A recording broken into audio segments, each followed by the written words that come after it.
Hello, good morning. এখন বাজে হচ্ছে 11:30 আর অনেক লেট হয়ে গেছি, অনেক লেট। কিছু করার নেই, কারণ কি বাচ্চারা আছে তো, বুঝতেই পারছো।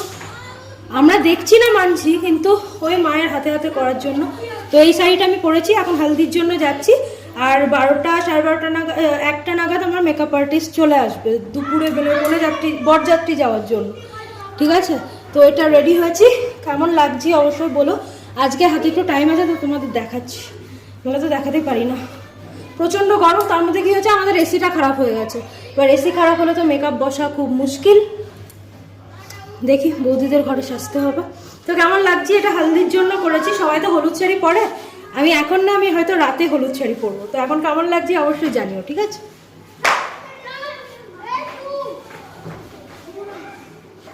অত বেশি সেজে গুজে গিয়ে না কিচ্ছু করতে পারবো না, তো জানিও কেমন লাগছি।